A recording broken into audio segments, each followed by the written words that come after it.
जैसे हम दोस्तों बिहार में हो रही भूमि सर्वे के लिए जो है कुछ नए अनुदेश जारी किए गए, जो कि भू अभिलेख एवं परिमाप निर्देशालय राजस्व एवं भूमि सुधार विभाग बिहार सरकार के द्वारा जारी किया गया है। यहाँ पे आप देख सकते हैं लिखा हुआ बिहार विशेष सर्वेक्षण एवं बंदोबस्त नवयतों के लिए कुछ सामान्य अनुदेश जारी किया गया है। यहाँ पे देख सकते हैं क्या चीजें आवश्यक है और क्या चीजें आवश्यक नहीं है। यहाँ पे आप देख सकते हैं आवश्यक है वाले में एक नंबर पे दिया हुआ है घोषणा का प्रपत्र टू रैयत या रैयत के वंशज द्वारा धारित भूमि को भरकर अपने अंचल के शिविर में जमा करें या भू अभिलेख एवं परिमाप की वेबसाइट dirs.bihar.gov.in पे अपलोड करें। यानी कि आपको स्वघोषणा का प्रपत्र टू भर करके और आपको जो है अपना वंशावली बना करके इसको उसके वेबसाइट पे या फिर अपने अंचल में जो है जहाँ पे शिविर लगा है वहाँ पे जमा करना है आपको।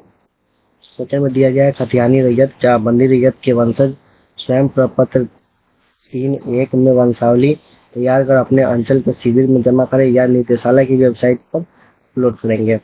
यानी कि यहाँ पे दिया गया है खतियानी रैयत या बंदी रैयत के वंशज अगर है, जैसे कि आपका अगर खानदानी जमीन है तो उसमें आपको वंशावली का भी प्रपत्र 3.1 में वंशावली को भर करके आपको जमा करना है। यहाँ पे एक देख सकते हैं 3 नंबर पर दिया राजस्व रसीद की छाया प्रति स्वघोषणा के साथ संलग्न करें। यानी कि आपको अपना जो जमीन का रसीद होगा उसका एक फोटोकॉपी स्व प्रमाणित करके देना है। दूसरे नंबर पर चौथे नंबर पर दिया हुआ यदि क्रय बदलैन दान की भूमि हो तो दस्तावेज की छाया प्रति जमा करें।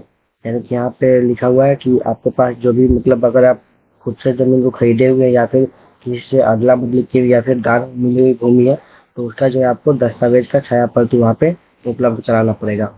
यदि सक्षम न्यायालय का आदेश हो तो आदेश की छाया प्रति दे। अगर मान लीजिए किसी जमीन पे आपका कुछ लफड़ा चल रहा होगा या फिर वो न्यायालय में पेंडिंग होगा तो उसका जो भी आपका अभी तक का स्टेटस होगा उस केस का वो आप वहाँ पे लगाएंगे छाया प्रति उसका।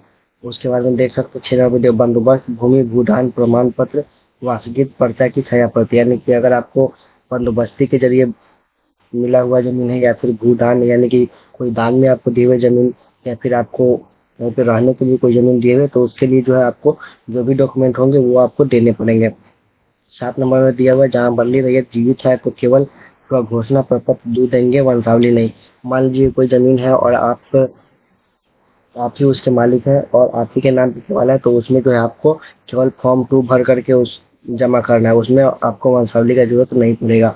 यहाँ पे आप अब देखते हैं आवश्यक नहीं है, क्या चीजें आवश्यक नहीं है तो प्रपत्र 3.1 में वंशावली पर कार्यपालक दंडाधिकारी नोटरी पब्लिक के समक्ष शपथ करने की आवश्यकता नहीं। यानी कि कोई भी अगर आप वंशावली बनवाए तो उस पर किसी भी कार्यपालक या फिर दंडाधिकारी या फिर सरकारी कर्मचारी का जो सिग्नेचर की आवश्यकता नहीं है। यहाँ पे इस चीज को जो है हटा दिया गया है या फिर उस पर नोटरी लगाने की भी कोई जरूरत नहीं है। प्रपत्र 3.1 में वंशावली पर संबंधित ग्राम पंचायत के प्रतिनिधि से हस्ताक्षरित करवाना आवश्यक नहीं। यानी कि आपके ग्राम पंचायत के भी कोई प्रतिनिधि है तो उनसे भी सिग्नेचर करवाने की आपको वंशावली पर जरूरत नहीं है। खतियान की सच्ची प्रतिलिपि की आवश्यकता नहीं है। यानी कि आपके पास अगर खतियान की फोटोकॉपी भी होती है तो आप जमा कर सकते हैं या फिर इंटरनेट से निकाल करके भी उसको जमा करके आप अपना सर्वे का काम पूरा करवा सकते हैं। चौथे नंबर पर दिया किस्त वार प्रकरण में अपने भूखंड पर आपकी उपस्थिति अनिवार्य नहीं है।